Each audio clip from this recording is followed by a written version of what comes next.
Hello students, how are you? सो अज आप AVS का topic लेके आए हैं जिहड़ा कि है क्लाइमेट। सो अज असी पढ़ांगे कि क्लाइमेट हुंदा की है ते ਵੱਖ-ਵੱਖ ਭਾਰਤ ਦੇ ਵੱਖ-ਵੱਖ ਭਾਗਾਂ ਵਿੱਚ ਇਹ क्लाइमेट किवें दा हुंदा है। सो स्टार्ट करते हैं। कहता भारतीय जलवायु यानी इंडियन क्लाइमेट। ਹੁਣ ਕਹਿੰਦਾ जलवायु की हुंदा है, मौसम के लंबे समय की औसत नूं जलवायु कहते हैं। जलवायु जां पौण पानी शब्दां दे अर्थां विच किसी स्थान ते लंबे समय मौसमी हालातां जिन्हां विच एक जगह का तापमान उत्थे वह रही हवा विच नमी की मात्रा जिन्नी रहिंदी है शामिल होंदी है। भाव कि जलवायु वो चीज़ होंदी है जिहड़ी समय के लंबे बदलाव तो बाद जिसकी मिणती होंदी है। तो इस विच शामिल की हुंदा है मौसमी हालात, तापमान अते उत्थों की वह रही हवा इस विच शामिल होंदी है। नैक्सट करते हैं। नैक्सट है कि जलवायु ते मौसम विच की डिफरेंस हुंदा है। पहला मौसम वेखते हैं आपां, मौसम की हुंदा है। कहते वायुमंडल विच थोड़े समय दियां तब्दीलियां नूं मौसम कहते हैं। ते जलवायु की हुंदा है, मौसम के लंबे समय की औसत नूं जलवायु कहते हैं। मौसम 24 घंटियां विच चेंज हुंदा है ते जलवायु 30 तो 35 सालां विच चेंज हुंदा है। फिर कहते हैं जलवायु नूं बदलण लई बहुत लंबा समा लगता है तो मौसम नूं कुछ मिनटां या घंटियां विच बदल जाता है। मौसम जलवायु बहुत घट बदलां सैल्डम चेंजिस होंदे हन ते मौसम विच time to time and place to place change होंदे रहिंदे हन। भाव कि जलवायु अते मौसम विच वड्डा वड्डा अंतर की है भी दिन विच असीं वेखदे हां कदे बदल आ जाते हैं, कदे धुप आ जाती है, कदे ठंडी हवा चलन लग जाती है, कदे गर्म हवा। सो आ सब की है, आ सब है मौसम। तो यही मौसम दी जदों औसतन निकाली जाती है कदों 30 तो 35 साल के बाद, तो उस नूं की कहते हैं जलवायु कहते हैं।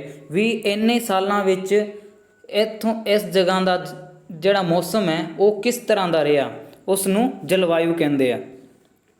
अगे कि भारतीय जलवायु किहो जिहा है। कहंदा मानसून का मौसम भारत विच पाया जाता है। भारत विच उष्णखंडी अते उप उष्णखंडी मानसून जलवायु पाई जाती है। भारत का मौसम जलवायु के विस्तार समुद्र तो उचाई दे नाल प्रभावित होंदा है। भाव कि मौसम जिहड़ा हुंदा है वह भारत विच ਵੱਖ-ਵੱਖ ਹੁੰਦਾ है, हर जगह ते दिनों दिन बदलता है अते जलवायु भी भारत दीयां ਵੱਖ-ਵੱਖ स्थानां ते ਵੱਖ-ਵੱਖ ਹੁੰਦਾ है। जिवें कि उष्णखंडी अते उप उष्णखंडी। भाव कि जदों असीं ग्लोब ते वेखदे हां तां भूमध रेखा तो जदों थल्ले जांदे हां तां भी तापमान घटदा है ते जदों उत्ते जांदे हां तां भी तापमान घटदा है। भाव कि भूमध रेखा तो जदों दूरी वधदी है तां तापमान विच कमी आउंदी है। इसलिए उष्ण भाव ताप यानी गर्मी, गर्मी दे जदों खंड हुंदे हैं ਵੱਖ-ਵੱਖ तां उसनूं उष्णखंडी या उप उष्णखंडी कहंदे हन। नैक्सट अपने कोल मौसम। कहंदे मौसम 4 प्रकार दे हुंदे आ। किहड़े? विंटर, समर, रैनी सीजन अते ऑटम। विंटर रहिंदा अपने कोल 15 दिसंबर तो 15 मार्च तक। समर हुंदा है 16 मार्च तो 15 जून तक। रैनी सीजन हुंदा है 16 जून तो 15 सितंबर तक। ते ऑटम हुंदा है 16 सितंबर तो दिसंबर तक। कुछ ज़्यादा नहीं, बस लेयर्स दसियां हुई हैं कि किहड़े भाग विच किहड़ी जिहड़ी है रेखा हैगी है। जिवें 0 डिग्री ते इक्वेटर यानी भूमध रेखा, उत्ते हैगी 23.5 डिग्री ते करक रेखा, भूमध रेखा तो 23.5 डिग्री थल्ले यानी दक्षिण ਵੱਲ मकर रेखा, ते इस तो थल्ले 66.5 डिग्री ते अंटार्कटिक रेखा, ਅਤੇ ਭੂਮਧ ਰੇਖਾ ਤੋਂ ਉੱਤੇ 66.5 डिग्री ਤੇ ਆਰਟਿਕ ਰੇਖਾ। ਨੈਕਸਟ ਹੈ ਭਾਰਤੀ ਜਲਵਾਯੂ ਵਿੱਚ ਨੂੰ ਨਿਰਧਾਰਨ ਕਰਨ ਵਾਲੇ ਤੱਤ ਕਿਹੜੇ ਹੁੰਦੇ ਹਨ। ਵੀ ਭਾਰਤੀ ਜਲਵਾਯੂ ਹੈ ਜਿਹੜੀ ਉਸ ਨੂੰ ਨਿਰਧਾਰਤ ਯਾਨੀ ਉਸ ਵਿੱਚ ਵੱਖ-ਵੱਖ ਜਿਹੜੇ ਬਦਲਾਅ ਆਉਂਦੇ ਆ ਉਹ ਕਿਹਨਾਂ ਕਾਰਨਾਂ ਕਰਕੇ ਆਉਂਦੇ ਆ। ਜਿਵੇਂ ਭੂਮਧ ਰੇਖਾ ਤੋਂ ਦੂਰੀ, ਤਾਪਮਾਨ, ਧਰਾਤਲ, ਵਰਖਾ, ਮੌਸਮੀ ਪੌਣਾ, ਹਿੰਦ ਮਹਾਸਾਗਰ ਦੀ ਨੇੜਤਾ, ਵਨਸਪਤੀ, ਜੰਗਲ ਅਤੇ ਵਾਯੂ ਦਾਬ। ਇਹ 9 ਕਾਰਨ ਹਨ ਜਿਨ੍ਹਾਂ ਕਰਕੇ ਭਾਰਤੀ ਜਲਵਾਯੂ ਵਿੱਚ ਬਦਲਾਅ ਆਉਂਦਾ ਹੈ। ਨੈਕਸਟ ਹੈ ਭਾਰਤ ਵਿੱਚ ਮੌਨਸੂਨ ਦੇ ਪ੍ਰਕਾਰ। ਕਹਿੰਦੇ ਉੱਤਰੀ ਧਰੁਵ ਮਾਨਸੂਨ ਸਰਦੀ ਵਿੱਚ ਵਰਖਾ 10 ਤੋਂ 15% ਤੱਕ ਹੁੰਦੀ ਹੈ ਅਤੇ ਕਦੋਂ ਹੁੰਦੀ ਹੈ 15 ਦਸੰਬਰ ਤੋਂ ਮਾਰਚ ਤੱਕ। ਤੇ ਦੱਖਣੀ ਪੱਛਮੀ ਮਾਨਸੂਨ ਇਹ ਹੁੰਦੀ ਹੈ ਗਰਮੀ ਵਿੱਚ 80 ਤੋਂ 90%, 1 ਜੂਨ ਤੋਂ ਲੈ ਕੇ 15 ਸਤੰਬਰ ਤੱਕ। ਨੈਕਸਟ ਆਪਣੇ ਕੋਲ ਕਹਿੰਦੇ ਉੱਤਰੀ ਅਰਧ ਗੋਲੇ ਵਿੱਚ ਵਪਾਰਕ ਹਵਾਵਾਂ ਕਿੱਥੋਂ ਆਉਂਦੀਆਂ ਹਨ, ਉੱਤਰ ਤੋਂ ਪੂਰਬ ਵੱਲ। ਤੇ ਦੱਖਣੀ ਅਰਧ ਗੋਲੇ ਵਿੱਚ ਵਪਾਰਕ ਹਵਾਵਾਂ ਕਿੱਥੋਂ ਆਉਂਦੀਆਂ ਨੇ, ਪੂਰਬ ਤੋਂ ਦੱਖਣ ਦੇ ਵੱਲ ਤੋਂ। ਭਾਵ ਆ ਜਿਵੇਂ ਮੰਨ ਲਓ ਗਲੋਬ ਹੈ, ਠੀਕ ਹੈ, ਇਸ 'ਤੇ ਜਦੋਂ ਆਪਾਂ ਵੇਖਦੇ ਹਾਂ ਆ ਹੋ ਗਿਆ ਉੱਤਰ, ਦੱਖਣ, ਪੂਰਬ ਅਤੇ ਪੱਛਮ। ਭਾਵ ਕਿ ਜਦੋਂ ਉੱਤਰੀ ਅਰਧ ਗੋਲੇ ਨੂੰ ਵੇਖਦੇ ਹਾਂ ਤਾਂ ਪੂਰਬ ਅਤੇ ਉੱਤਰ ਤੋਂ ਹਵਾਵਾਂ ਵਗਦੀਆਂ ਹਨ ਅਤੇ ਇਹ ਭੂਮਧ ਰੇਖਾ ਵੱਲ ਇਹ ਤਿਰਛੀਆਂ ਆਉਂਦੀਆਂ ਹਨ। ਅਤੇ ਜਦੋਂ ਪੂਰਬ ਅਤੇ ਦੱਖਣ ਵੱਲੋਂ ਵੇਖਦੇ ਹਾਂ ਤਾਂ ਇੱਧਰੋਂ ਵੀ ਤਿਰਛੀਆਂ ਹਵਾਵਾਂ ਜਾਂਦੀਆਂ ਹਨ ਭੂਮਧ ਰੇਖਾ ਵੱਲ। ਤਾਂ ਕਹਿ ਸਕਦੇ ਹਾਂ ਕਿ ਉੱਤਰੀ ਅਰਧ ਗੋਲੇ ਵਿੱਚ ਉੱਤਰ ਅਤੇ ਪੂਰਬ ਤੋਂ ਜਿਹੜੀਆਂ ਵਪਾਰਕ ਹਵਾਵਾਂ ਆਉਂਦੀਆਂ ਹਨ ਅਤੇ ਦੱਖਣੀ ਜਿਹੜਾ ਅਰਧ ਗੋਲਾ ਹੈ ਉਸ ਵਿੱਚ ਵਪਾਰਕ ਹਵਾਵਾਂ ਕਿੱਥੋਂ ਆਉਂਦੀਆਂ ਨੇ, ਪੂਰਬ ਤੋਂ ਅਤੇ ਦੱਖਣ ਤੋਂ।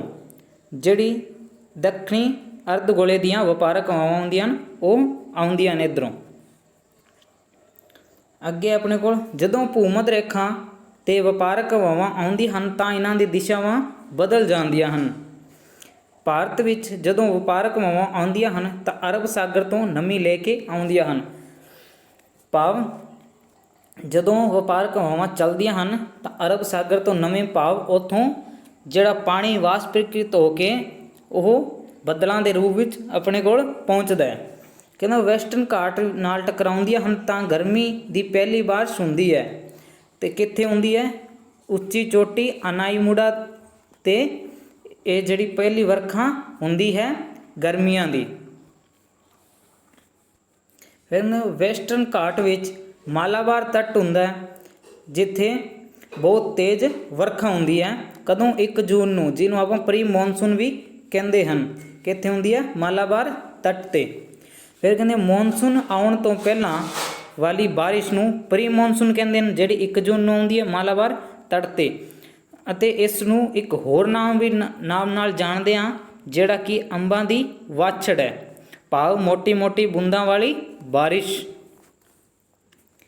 ਕਹਿੰਦੇ ਭਾਰਤ ਵਿੱਚ ਔਸਤਨ ਬਾਰਿਸ਼ 118 ਸੈਂਟੀਮੀਟਰ ਹੁੰਦੀ ਹੈ। ਇਹ ਭਾਰਤ ਵਿੱਚ ਜਿਹੜੀ ਔਸਤਨ ਬਾਰਿਸ਼ ਹੁੰਦੀ ਹੈ ਉਹ 118 ਸੈਂਟੀਮੀਟਰ ਹੁੰਦੀ ਹੈ। ਭਾਰਤ ਵਿੱਚ ਸਭ ਤੋਂ ਵੱਧ ਬਾਰਿਸ਼ ਕਿੱਥੇ ਹੁੰਦੀ ਹੈ, ਮਾਸੀਨਰਾਮ ਜਿਹੜਾ ਮੇਘਾਲਿਆ ਵਿੱਚ ਸਥਿਤ ਹੈ। ਕਿੰਨੀ ਬਾਰਿਸ਼ ਹੁੰਦੀ ਹੈ, 1186 ਸੈਂਟੀਮੀਟਰ। ਅਤੇ ਸਭ ਤੋਂ ਘੱਟ ਬਾਰਿਸ਼ ਕਿੱਥੇ ਹੁੰਦੀ ਹੈ, ਰੁਇਲੀ ਰਾਜਸਥਾਨ ਵਿੱਚ ਜਿਹੜਾ ਕਿ ਜੈਸਲਮੇਰ ਵਿੱਚ ਸਥਿਤ ਹੈ। ਅਤੇ ਇਸ ਦੇ ਨਾਲ ਲੇਹ ਲਦਾਖ ਵਿੱਚ। ਇਹਨਾਂ ਦੋਨਾਂ ਸਥਾਨਾਂ ਵਿੱਚ ਸਭ ਤੋਂ ਘੱਟ ਵਰਖਾ ਅਤੇ ਮਾਸੀਨਰਾਮ ਵਿੱਚ ਸਭ ਤੋਂ ਵੱਧ ਵਰਖਾ ਹੁੰਦੀ ਹੈ। ਅਰਬ ਸਾਗਰ ਅਤੇ ਬੰਗਾਲ ਦੀ ਖਾੜੀ ਦੋਵਾਂ ਦੇ ਕਾਰਨ ਪੰਜਾਬ ਵਿੱਚ ਮੀਂਹ ਪੈਂਦਾ ਹੈ।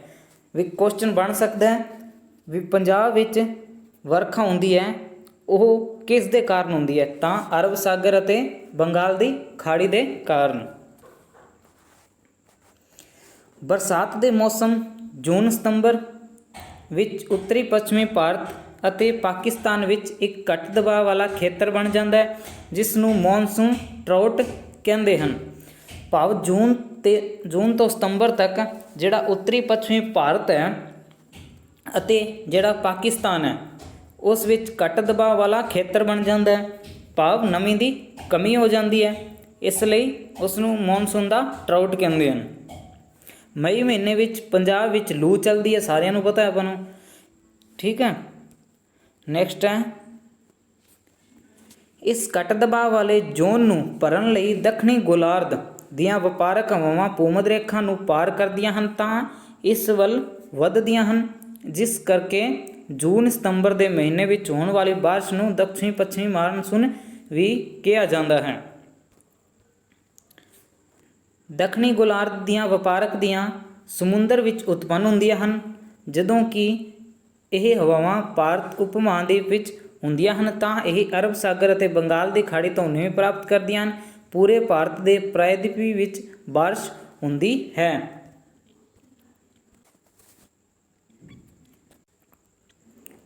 ਭਾਵ ਕਿ ਜਦੋਂ ਆਪਾਂ ਪਿੱਛੇ ਪੜ੍ਹਿਆ, ਜਿਵੇਂ ਜਦੋਂ ਦੱਖਣੀ ਅਰਧਗੋਲੇ ਵਿੱਚ ਪੂਰਬ ਅਤੇ ਦੱਖਣ ਤੋਂ ਜਿਹੜੀਆਂ ਮਾਨਸੂਨ ਹਵਾਵਾਂ ਚੱਲਦੀਆਂ ਹਨ ਤਾਂ ਇਹ ਇੱਧਰ ਨੂੰ ਚੱਲਦੀਆਂ ਹਨ, ਅਤੇ ਜਦੋਂ ਭੂਮੱਧ ਰੇਖਾ 'ਤੇ ਪਹੁੰਚਦੀਆਂ ਹਨ ਤਾਂ ਇਹਨਾਂ ਦੀ ਦਿਸ਼ਾਵਾਂ ਜਿਹੜੀ ਹੈ ਉਹ ਬਦਲ ਜਾਂਦੀ ਹੈ। ਭਾਵ ਇਹ ਇੱਧਰੋਂ ਜਾਣਗੀਆਂ ਅਤੇ ਭੂਮੱਧ ਰੇਖਾ ਨਾਲ ਟਕਰਾ ਕੇ ਇੱਧਰ ਮੁੜ ਜਾਣਗੀਆਂ। ਇਹ ਕਿਸ ਕਾਰਨ ਹੁੰਦਾ ਹੈ? ਕਿਉਂਕਿ ਧਰਤੀ ਜਿਹੜੀ ਹੈ ਉਹ 23.5 ਡਿਗਰੀ ਝੁਕੀ ਹੋਈ ਹੈ, ਇਸ ਲਈ ਭੂਮੱਧ ਰੇਖਾ 'ਤੇ ਵਪਾਰਕ ਹਵਾਵਾਂ ਜਾਣ 'ਤੇ ਇਹਨਾਂ ਦੀ ਦਿਸ਼ਾ ਬਦਲ ਜਾਂਦੀ ਹੈ। ਤਾਂ ਆ ਕਹਿੰਦਾ ਵੀ ਜਦੋਂ ਦੱਖਣੀ ਅਰਧਗੋਲਾ 'ਚੋਂ ਵਪਾਰਕ ਹਵਾਵਾਂ ਚੱਲਦੀਆਂ ਹਨ ਤਾਂ ਇਹ ਭੂਮੱਧ ਰੇਖਾ 'ਤੇ ਜਾ ਕੇ, ਆਪਣਾ ਭਾਰਤ ਭੂਮੱਧ ਰੇਖਾ ਤੋਂ ਉੱਤੇ ਹੈ, ਮਤਲਬ ਆਹ ਜਾ ਕੇ ਜਦੋਂ ਉੱਤਰ ਪੂਰਬ ਵੱਲ ਮੁੜਨਗੀਆਂ ਇਹ ਹਵਾਵਾਂ,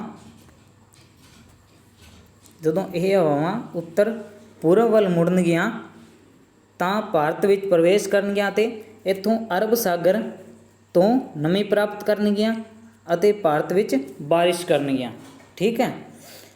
ਨੈਕਸਟ ਆਪਣੇ ਕੋਲ ਜੈਟ ਸਟ੍ਰੀਮ। ਜੈਟ ਸਟ੍ਰੀਮ ਕੀ ਹੁੰਦਾ ਹੈ?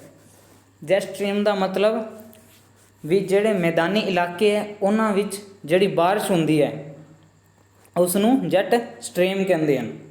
ਵੀ ਮਤਲਬ ਬਹੁਤ ਜ਼ਿਆਦਾ ਮਾਤਰਾ ਵਿੱਚ ਬਾਰਿਸ਼ ਹੋਣਾ।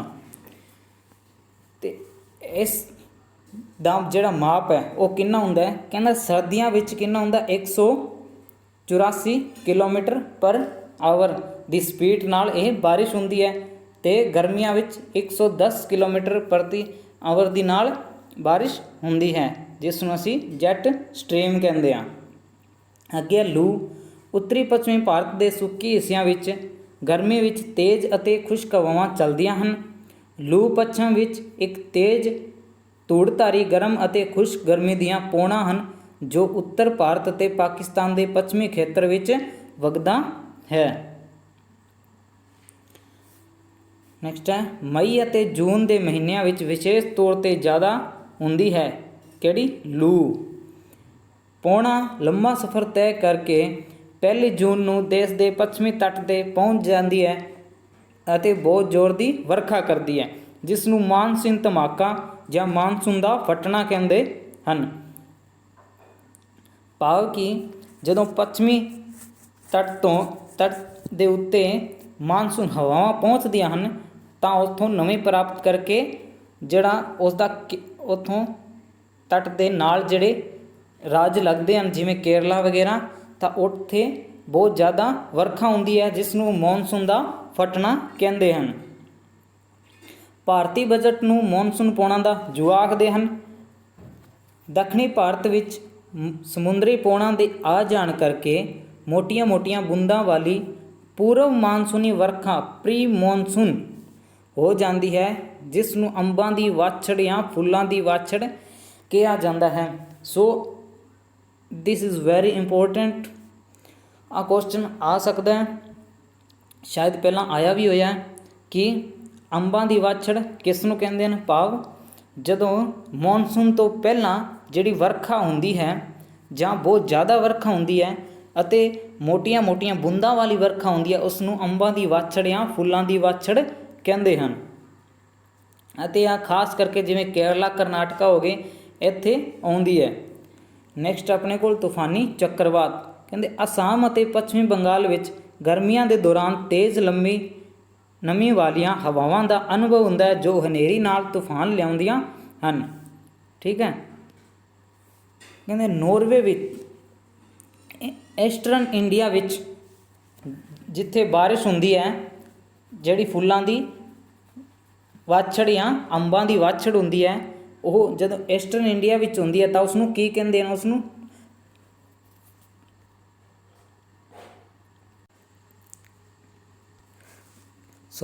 ਕਹਿੰਦਾ ਵੀ ਜਦੋਂ ਈਸਟਰਨ ਇੰਡੀਆ ਵਿੱਚ ਜਦੋਂ ਇਹ ਅੰਬਾਂ ਦੀ ਵਾਛੜ ਹੁੰਦੀ ਹੈ ਤਾਂ ਇਹ ਕਿੱਥੇ ਹੁੰਦੀ ਹੈ? ਨੋਰਵੇ ਵਿੱਚ। ਅਤੇ ਵੈਸਟ ਬੰਗਾਲ ਵਿੱਚ ਕਿੱਥੇ ਹੁੰਦੀ ਹੈ? ਕਾਲ ਵਿਸਾਖੀ ਅਤੇ ਨੋਰ ਵੈਸਟਰ। ਅਤੇ ਕਰਨਾਟਕਾ ਵਿੱਚ ਇਸ ਨੂੰ ਕੀ ਕਹਿੰਦੇ ਨੇ? ਚੈਰੀ ਬਲੂਸਮ ਜਾਂ ਅੰਬਾਂ ਦੀ ਵਾਛੜ ਕਹਿੰਦੇ ਹਨ। ਅਤੇ ਕਰਨਾਟਕਾ ਵਿੱਚ ਕੀ ਹੁੰਦੀ ਹੈ? ਕੌਫੀ ਸਭ ਤੋਂ ਜ਼ਿਆਦਾ ਪੈਦਾ ਹੁੰਦੀ ਹੈ। ਅੱਗੇ ਹੈ ਲਾਸਟ ਆਪਣੇ ਕੋਲ ਟੋਪਿਕ ਗਰਮੀ। ਗਰਮੀ ਕੀ ਹੁੰਦੀ ਹੈ? ਨਮੀ ਅਰਥਾਤ ਨੀਚੇ ਵਾਲੇ ਇਲਾਕੇ ਤੋਂ ਅਰਬ ਸਾਗਰ ਤੋਂ ਪੱਛਮੀ ਘਾਟ ਤੋਂ ਯਾਨੀ ਮਾਲਾਬਾਰ 1 ਜੂਨ 'ਤੇ ਬਾਰਿਸ਼ ਹੁੰਦੀ ਹੈ। ਨਮੀ ਉੱਪਰ ਵਾਲੇ ਇਲਾਕੇ ਜਾਂ ਭਾਵ ਜਿਹੜਾ ਭੂਮੱਧ ਰੇਖਾ ਤੋਂ ਉੱਪਰ ਵਾਲਾ ਇਲਾਕਾ ਉੱਥੇ ਬੰਗਾਲ ਦੀ ਖਾੜੀ ਤੋਂ ਯਾਨੀ ਪੂਰਬੀ ਘਾਟ ਨਾਰਥ ਈਸਟ ਘਾਟ ਵਿੱਚ ਬਾਰਿਸ਼ ਹੁੰਦੀ ਹੈ। ਅਤੇ ਇੱਕ ਕਿੱਥੇ ਹੁੰਦੀ ਹੈ? ਕੋਰੋਮੰਡਲ ਤੱਟ 'ਤੇ 1 ਅਕਤੂਬਰ ਅਤੇ ਨਵੰਬਰ ਦੇ ਵਿਚਕਾਰ ਹੁੰਦੀ ਹੈ। ਸੋ ਇਹ ਸੀ ਅੱਜ ਆਪਣਾ ਟੋਪਿਕ ਜਿਹੜਾ ਭਾਰਤ ਦੇ ਜਲਵਾਯੂ ਬਾਰੇ ਸੀਗਾ। ਸੋ ਵੈਸੇ ਆਪਾਂ ਨੂੰ ਲੱਗ ਰਿਹਾ ਲੈਂਥੀ ਬਟ ਹੈ ਨਹੀਂ, ਇੱਕ ਵਾਰੀ ਪੜ੍ਹਨ ਦੀ ਲੋੜ ਹੈ, ਇਹ ਸਮਝ ਆ ਜਾਊਗਾ। ਸੋ ਉਮੀਦ ਹੈ ਤੁਹਾਨੂੰ ਅੱਜ ਦੀ ਟੋਪਿਕ ਵਧੀਆ ਲੱਗਿਆ ਹੋਊਗਾ। So thank you. Please like, ਜੇ ਵਧੀਆ ਲੱਗਿਆ ਹੋਵੇ ਤਾਂ ਸ਼ੇਅਰ ਵੀ ਕਰ ਦਿਓ। Thank you.